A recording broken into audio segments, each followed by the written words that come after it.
We weren't meant to be a panel particularly, but I do know this lady as a librarian who's helped me very much at Mid-Manhattan Library. Ms. Bott, if you'd like to begin. Okay. You'd state your name for the record and you can begin. Yes, it's Rita E. Bott, and I am a retired New York Public Library librarian, and I spent my whole career first at the Donnell Library Center and then at the Mid-Manhattan Library. I'm sure you probably helped me then on occasion back when I was in college. Right. Okay. I'm speaking today for many others who cannot, including many retirees and a person who walked by during a demonstration on the plaza in front of the Schwartzman building and hurriedly told me of working there and being completely opposed to what is being done to it. A retired NYPL librarian myself and an independent scholar, I remember being startled and dismayed to read in the New York Times of November 7, 2007, that the Donnell Library Center's property and building, where I had once worked for many years, one of the NYPL's central libraries, was the subject of a signed agreement to sell it to a hotel chain.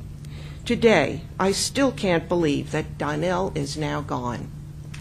2007 seems to have marked a turning point for the library. During the tenure of the former president, the late Timothy Healy, a colorful PR film had been produced about the NYPL and all it had to offer. Its title was The People's Palace.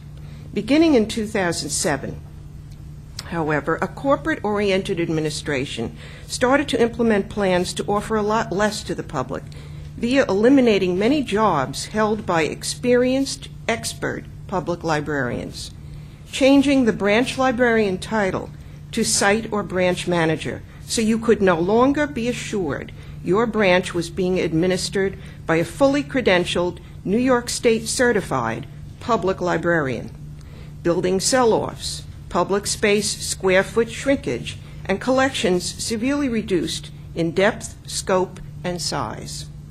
It's good to increase hours, provided staff isn't abused in the process, but the quality of what goes on at the library and where it happens matters too. In that sense, what we began to see was a transformation of the People's Palace into the People's Pittance. Incredibly, then President Paul LeClaire attributed the sale of Donnell, a major 97,000 square foot midtown library center with fabulous collections, to its, quote, outdated air conditioning, heating, and electrical systems, unquote. The article later mentioned that, quote, the library said it had little choice, unquote, other than to sell. LeClaire said the air conditioning was so old it required replacement parts to be specially made for it. He didn't even say whether or not the New York Public Library had filed to obtain capital budget funds to replace the unit, whether it had even tried. In 2001, however, the library had followed that procedure and successfully obtained $1 million to expand what had started out as the renowned Donnell Film Library into a state-of-the-art media center within the very same building. A Donnell building falsely described a mere 6 years later as too decrepit even to survive. Mr. LeClaire simply pronounced that the branch's systems were too old. In this article, though, he didn't advertise that in the new space, the bad old existing Donnell's square footage would be greatly reduced, its spacious, centrally located auditorium, renovated by neighbor on the block, CBS, would be lost, and its wonderful collections would be permanently cut back and or relocated as a result of the corporation's inspired new plan. I knew that none of this made any sense for the public good, but it was my own experiences at the NYPL that made my blood boil over the president's professed rationale for the sale. President LeClaire and his predecessors, to my knowledge, had never shown any concern before about whether staff and patrons had satisfactory ventilation and air conditioning. When we moved into the completed Mid-Manhattan Library in the winter of 80-81, after a years-long conversion from a department store that was overseen and accepted by the NYPL and the New York State Dormitory Authority, on day one, the library's HVAC mechanical ventilation system failed to adequately exchange and propel air sufficiently, resulting in excessive heat buildup and stuffiness year-round, including winter. In addition, it did not provide acceptable air conditioning. In other words, this is nothing new. This is from day one. There was really serious problems. And we were expected to live with them. As time went on and assorted excuses wore thin, the deficiencies continued and were documented years later in a report by a library-hired engineering firm, a summary of which I obtained only through our union. For years, management mostly stalled and fought the staff every step of the way when they sought a remedy for these disgraceful conditions. If any work was grudgingly undertaken, it might help one or two areas like the main office, but left the worst problems untouched. Now, all of a sudden, we were supposed to believe that Donnell, a library where the air conditioning had worked satisfactorily before, where it was always clean and well maintained, and where the collections were heavily used each day, was literally to be sold off because the air conditioning had just broken down. After all we had been through at Mid-Manhattan for years, which could and should have been remedied, such an absurd notion was too outrageous for words. Unbelievably, however, the story worked because Donnell is gone, and the tactics employed there are serving as the prototype for more such sales. For example, the Brooklyn Public Library is imitating this strategy and has just placed its impressive, designed as a library, spacious, 63,000 square foot Brooklyn Heights branch up for bid, according to a BPL vice president whose last job just happens to have been at the New York City Economic Development Corporation. And what is the pretext BPL is using? You guessed it, the air conditioning isn't working and needs to be replaced. The latest is, by the way, that the heating and lighting could stand an upgrade too. Hold everything. Did the BPL follow procedure and submit capital budget requests to get any of these jobs done? If so, it hasn't been mentioned, including at a meeting last Thursday at which an architect hired by BPL at an undisclosed fee, after repeated citizen requests for documentation, presented his firm's findings on needed work and its projected costs. Unfortunately, he left the room without taking any questions from the general public present regarding his assertions. So much for community involvement. Just 1 month after the initial announcement of Donnell's coming destruction at a meeting for retirees, I had an opportunity to hear more about its sale, plans to convert the taxpayer-funded branch libraries and the privately funded research libraries into all one library, reductions in acquisitions, such as in science, impacting Sybil, and other controversial changes from management's two Davids, who both arrived in 2004, Chief Operating Officer David Offensend and David Ferrio, a librarian who was then occupying the new title of Mellon Director of the NYPL. I believe Mr. Offensend had already left the room when I asked Mr. Ferrio why, given that access to natural light and fresh air are very valuable commodities in real estate, and for the benefit of staff and public, the library had not reserved more space above ground for the new Donnell Library. He indicated that we could have done that, but if we did, we would have gotten less money from the sale. There you have it. The NYPL could have chosen to specify more public library space for its patrons above ground rather than in the basement of the new hotel, but it did not do so simply in order to make more money. You can see that its priorities are all wrong right there. This is especially true given that the sale of Donnell, after the library will have to devote $20 million from its proceeds to create a shrunken basement replacement branch on site, only netted $39 million, which was said to be destined for branch needs. Well, what has it been spent for? The penthouse alone on top of the new hotel, as we've heard before, is going for a whopping $60 million. Somebody made out on this deal, but it sure wasn't the public. In that November 7, 2007 article, Paul White, then CEO of original purchaser Orient Express Hotels, credited Marshall Rose, real estate developer and chair of the NYPL's building committee, as being, quote, instrumental in the deal, unquote. Of course, the original deal for Orient Express Hotels to build an 11-story building with connections to its already owned 21 Club fell through, and was later transferred to Starwood, which is building a more lucrative 50-story apartment hotel there. But it was the original deal which closed and doomed the beloved Donnell Library Center. And here I would just say that it's my understanding that Marshall Rose, who is a real estate developer and was the chair, a former chairman of the board, and was at the time chair of the library's building committee, was also serving on a board of a real estate company called One Liberty Properties. On that same board, serving along with him, was a director of Orient Express Hotels, J. Robert Lovejoy. In June 2007, Marshall Rose resigned from One Liberty Properties, and just 6 months later, the deal for Donnell was announced.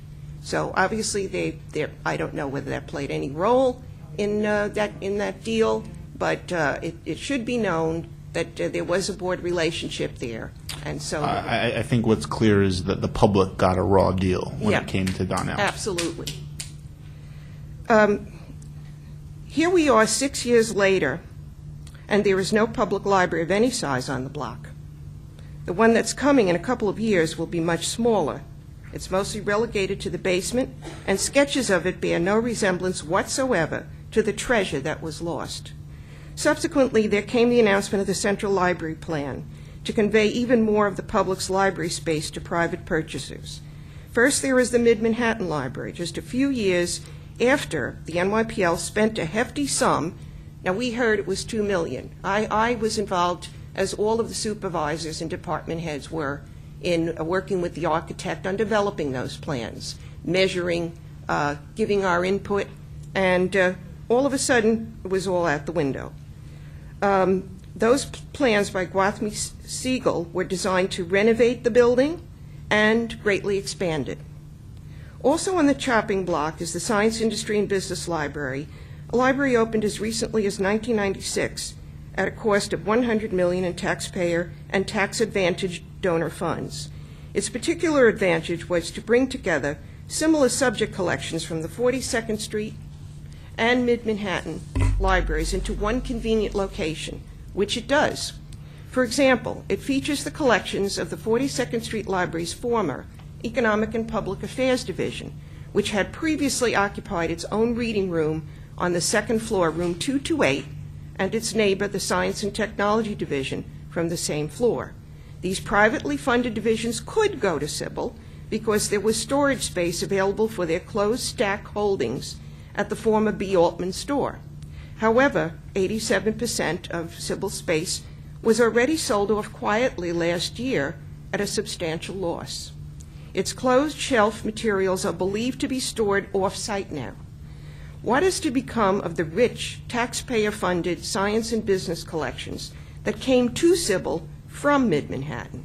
Where will service be provided, and what will happen to their circulating and reference materials? What's the plan? And by the way, people are always referring to Mid-Manhattan as a circulating library, but the truth is it was a both circulating and reference library. All the collections, except the one on the first floor, the Popular Library, which is strictly circulating, they had extensive reference components. I think what is so clear about the New York Public Library is it acts as, reference library, circulating library, and in a lot of ways museum.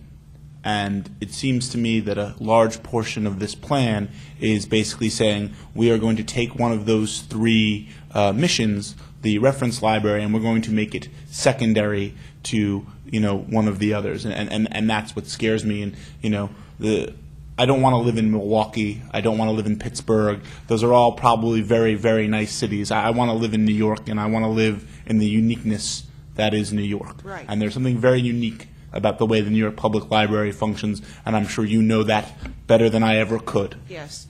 The building, the 42nd Street building, was designed as a reference library, and they had a small circulating component on the 42nd Street side. And when Mid-Manhattan was created, they closed that up. That became the Celeste Bartos Forum, and then they put it on the first floor of Mid-Manhattan. But the overwhelming majority of that building is designed to be for reference use. And they're trying to alter that balance, and which is very, very short-sighted, and they should not be doing it. We do know that when the World Languages Library, where I used to work, by the way, was shoehorned into Mid-Manhattan from its occupancy of the entire third floor at the doomed Donnell, a librarian wrote anonymously to Library Journal on 4/1/2008, built up, quote, built up for decades by librarians who cared about their work. The World Language Collection represents many languages. This collection is currently being weeded to the bone. Many languages have simply been eliminated, unquote. In addition, the other collections still at Mid-Manhattan have been decimated, and the staff is pressured to discard even more books, no doubt so the remainder will fit into the severely shrunken space available in the Central Library plan. When I consider all this, the words of a now retired colleague come to mind. His opinion was that, essentially, the library decided that the real estate was too valuable to waste on checking out books. I would only add that, in my view, they feel that in this hot market it's also felt to be too valuable to waste Midtown's 42nd Street library space on storing books any longer when it could be used to help sell off public libraries to developers. Contrary to what they think, even with electronic resources, book storage space is very valuable to a major reference library like this one was designed to be, and you don't give it up. The space under Bryant Park and any off-site space was always only supposed to be supplementary to that which was built into the building itself as an integral part of it, per the original approved plans. In conclusion, I can only say that the boards of trustees of the New York Public Library and the Brooklyn Public Library should not wheel and deal with their real estate. No, the New York Public Library should not have looked into, quote, capitalizing on the asset itself, unquote, when it considered the public's Donnell on West 53rd Street just off Fifth Avenue. That's not their job. The NYPL should have kept the popular Donnell Library up and running, along with its conveniently situated 2001 opened Midtown Media Center, both for the benefit of its neighborhood and the people who came there to use it from near and far. They should be doing the same thing at Mid-Manhattan and Sybil, and should not permit the historic stacks at the city-owned 42nd Street Library building to be destroyed. Similarly, the BPL should not be selling off and shrinking its Brooklyn Heights branch and have plans to do the same at other library buildings currently at risk in trendy areas.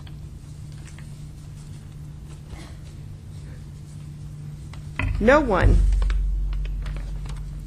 could ever have believed that our precious public libraries would be permitted to be sacrificed to benefit developers, that they would not be kept safe by the trustees, or be inadequately funded and maintained by the City of New York to help justify their being sold off. It's too late for Donnell. But if Mayor Bloomberg somehow has over 100 million taxpayer dollars to spend at his discretion and without discussion for gutting our city-owned stacks for the Central Library Plan, and another $9 million to spend secretly without even the knowledge of the City Council on fostering private development at Hudson Yards, as was exposed in the Daily News this March, perhaps the City of New York actually can afford to fulfill its responsibility to adequately fund the public libraries we already have, and to keep them in much better shape, too. Thank you. Thank you, Rita. I really appreciate the time.